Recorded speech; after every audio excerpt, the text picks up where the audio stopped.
Salam, selamat pagi, salam berjumpa kembali di dalam Rehat Gereja Toraja Jemaat Ebenezer Bekasi pada hari Senin 15 Juni 2020 ini.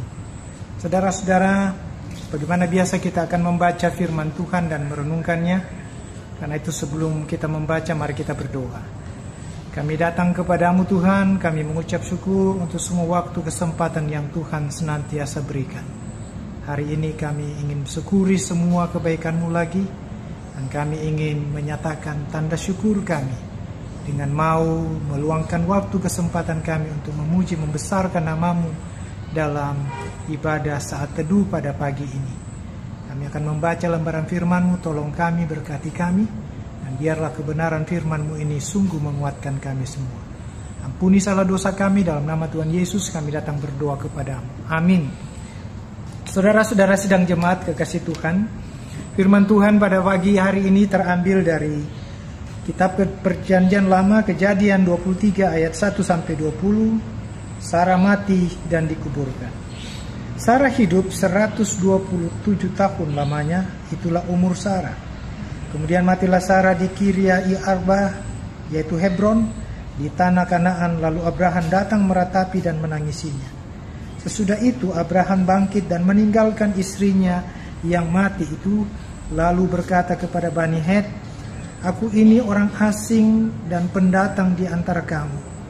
Berikanlah kiranya kuburan milik kepadaku di tanah kamu ini, supaya kiranya aku dapat mengantarkan dan menguburkan istriku yang mati itu." Bani Het menjawab Abraham, "Dengarkanlah kepada kami, tuanku. Tuanku ini seorang raja agung di tengah-tengah kami. Jadi kuburkanlah istrimu yang mati itu di dalam kuburan kami yang terpilih. Tidak akan ada seorang pun dari kami yang menolak menyediakan kuburannya bagimu untuk menguburkan istrimu yang mati itu." Kemudian bangunlah Abraham lalu sujud kepada Bani Het, penduduk negeri itu, serta berkata kepada mereka, "Jika kamu setuju bahwa aku mengantarkan dan menguburkan istriku yang mati itu, maka dengarkanlah aku dan tolonglah mintakan dengan sangat kepada Efron bin Sohar, supaya ia memberikan kepadaku gua Makpela miliknya itu, yang terletak di ujung ladangnya. Baiklah itu diberikannya kepadaku dengan harga penuh untuk menjadi kuburan milikku di tengah-tengah kamu." Pada waktu itu Efron hadir di tengah-tengah Bani Het. Maka jawab Efron orang Het itu kepada Abraham dengan didengar oleh Bani Het, oleh semua orang yang datang di pintu gerbang kota. "Tidak, Tuan, dengarkanlah aku. Ladang itu kuberikan kepadamu, dan gua yang ada di sana pun kuberikan kepadamu. Di depan mata orang-orang sebangsaku kuberikan itu kepadamu. Kuburkanlah istrimu yang mati itu." Lalu sujudlah Abraham dengan penduduk negeri itu, serta berkata kepada Efron dan dengan didengar oleh mereka, "Sesungguhnya jika engkau suka, dengarkanlah aku akan membayar harga ladang itu. Terimalah itu daripadaku, supaya aku dapat menguburkan istriku yang mati itu di sana." Jawab Efron kepada Abraham, "Tuanku, dengarkanlah aku. Sebidang tanah dengan harga 400 sikar perak, apa artinya itu bagi kita? Kuburkanlah saja istrimu yang mati itu." Lalu Abraham menerima usul Efron, maka ditimbangnya lah perak untuk Efron sebanyak yang dimintanya, dengan didengar oleh Bani Het itu 400 sikal perak, seperti yang berlaku di antara para saudagar. Demikianlah ladang Efron yang letaknya di Makpela, di sebelah timur Memre ladang dan gua yang di sana. Segala pohon di ladang itu, bahkan di seluruh tanah itu sampai ke tepi-tepinya, diserahkan kepada Abraham menjadi tanah belian di depan mata Bani Het itu, di depan semua orang yang datang di pintu gerbang kota. Sesudah itu Abraham menguburkan Sarah istrinya di dalam gua ladang Makpela itu di timur Mamre, yaitu Hebron, di tanah Kanaan. Demikianlah dari pihak Bani Het ladang dengan gua yang ada di sana diserahkan kepada Abraham menjadi kubur miliknya. Sampai sedemikian jauh pembacaan firman Tuhan, Bapak Ibu. Yang berbahagia adalah kita semua yang mau membaca serta merenungkan firman-Nya dalam hidup kita hari lepas hari. Dari tema ini kita diarahkan oleh satu tema, Gua Mahpela. Gua Mahpela. Bapak Ibu saudara-saudaraku yang saya kasihi di dalam Tuhan, kita tahu bahwa peristiwa kematian itu adalah sesuatu yang menyedihkan bagi semua orang. Dan kita percaya bahwa dengan kepergian orang-orang yang kita kasih, cintai itu tentu meninggalkan sebuah beban duka yang luar biasa bagi kita manusia, siapapun itu. Dan tentu dalam peristiwa itu kita selalu membutuhkan sebuah apa yang dinamakan kekuatan untuk terus menata kehidupan kita, bukan berada dalam posisi terlena oleh karena duka cita itu sendiri. Menarik dalam bagian firman Tuhan ini saudara-saudara, menceritakan tentang peristiwa duka cita yang dialami oleh Abraham oleh karena istri kekasih yaitu Sarah yang berumur 127 tahun itu telah dipanggil Tuhan dan mati. Peristiwa ini saudara-saudara memberikan sebuah duka cita yang mendalam bagi Abraham. Sekalipun ia tahu bahwa Tuhan sungguh mengasihi ia bersama keluarganya dan Tuhan akan selalu menuntun menyertainya. Itu sebabnya ketika ia mengalami duka cita ini, kematian istrinya, ia tidak pernah berada dalam sebuah posisi yang pasif. Tapi di sini diceritakan kepada kita bagaimana peristiwa duka cita itu tetap memberikan sebuah semangat kepada Abraham untuk senantiasa menyatakan apa yang harus dikerjakan sebagai orang yang benar-benar dipanggil oleh Tuhan untuk menikmati hidup dan terus meneruskan hidup ini demi kemuliaan Tuhan. Apa yang terjadi saudara-saudaraku ketika Sarah ini akan dikuburkan, maka Abraham memikirkan sesuatu tempat untuk memakamkan istri tercinta ini. Ia tahu ia berada di sebuah tanah yang baru di Hebron, dalam keberadaan suku Het, bangsa Het, yang tentu ini adalah merupakan daerah yang baru baginya. Dan ketika ia mengalami duka cita ini, ia dengan berani mempertaruhkan semuanya itu untuk bertindak mencarikan lahan untuk memakamkan jenazah istrinya. Apa yang mau dikatakan dalam perikop ini saudara-saudara, Abraham mencoba mendekati Bani Het yang punya kekuasaan pada waktu itu di sekitar tempat di mana ia tinggal. Dan apa yang dilakukan oleh Abraham ini adalah sesuatu yang benar-benar memberikan semangat kepada kita tentang bagaimana sebenarnya keberadaan kita ketika kita berada di dalam tanah orang lain, dalam pengasingan dan sebagainya. Abraham diceritakan ia sungguh-sungguh merasa terasing di tengah-tengah bangsa itu, sekalipun ia sudah dikenal.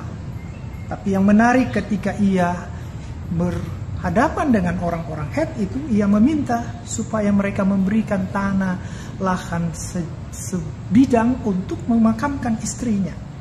Dan apa yang dilakukan oleh Abraham? Abraham merasa menyatakan bahwa aku ini pendatang, aku tidak punya keluarga.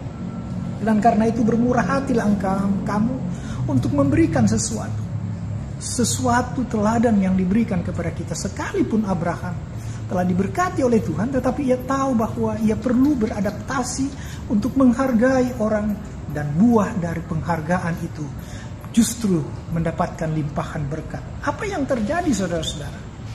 Orang memberikan semua apa yang terbaik bagi Abraham.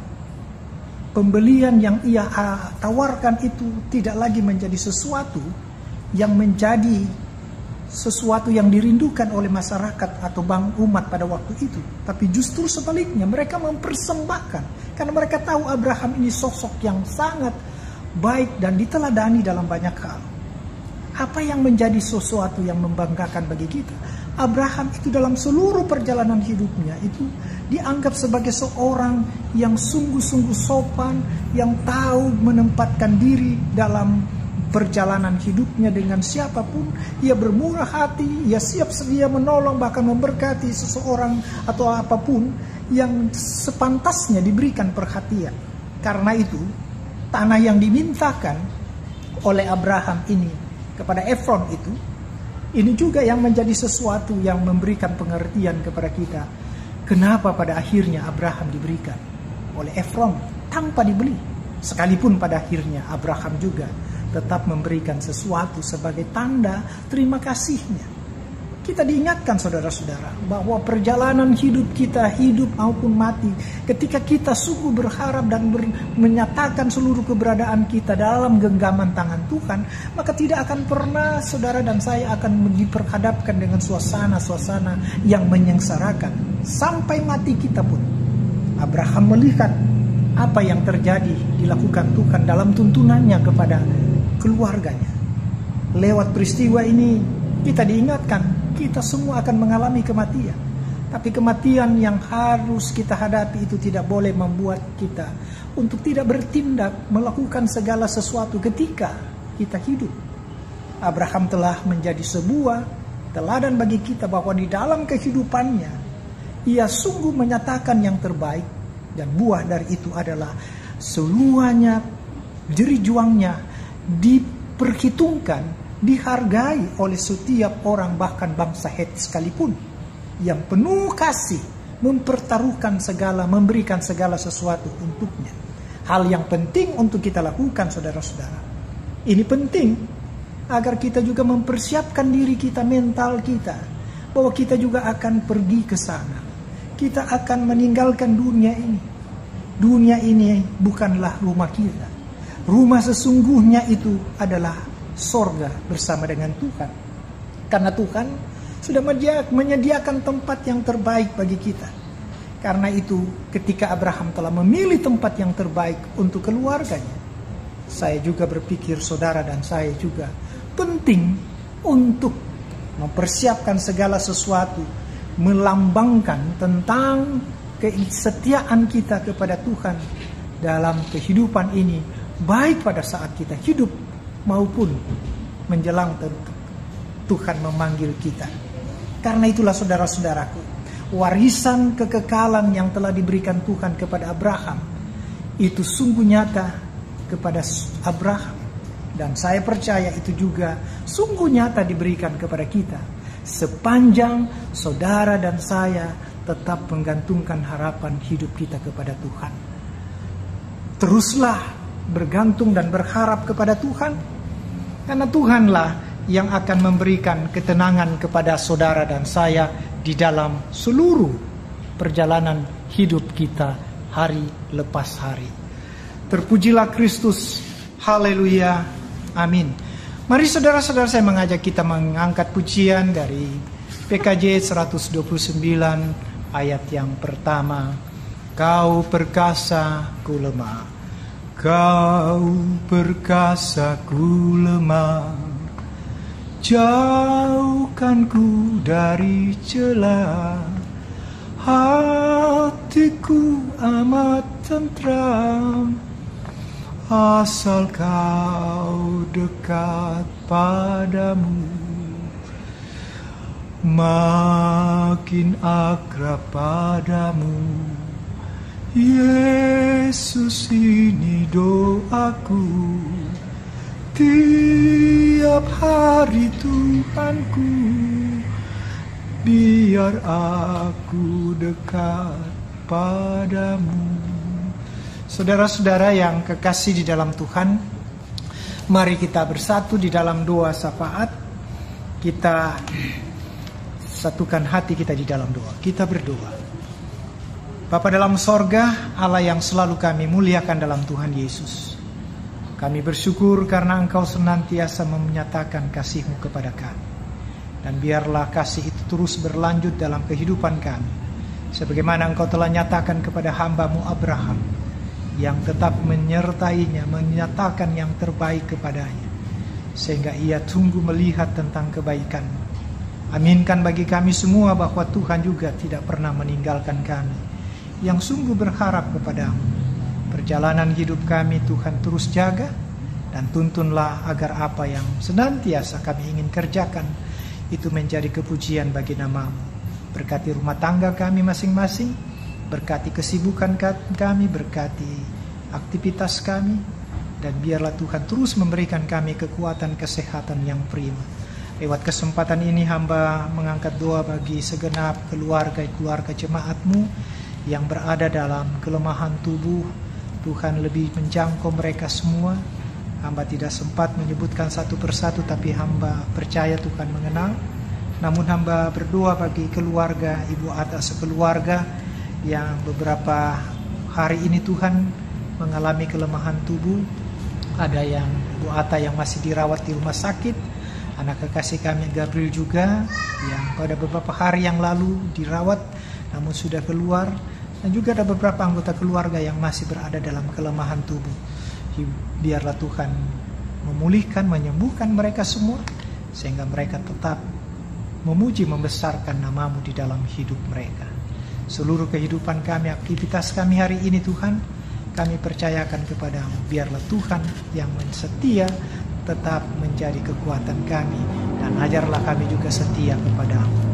Ampuni salah dosa kami Tuhan, dengar doa kami, dalam nama Tuhan Yesus kami datang berdoa kepada-Mu. Amin. Selamat beraktivitas, Tuhan memberkati. Amin.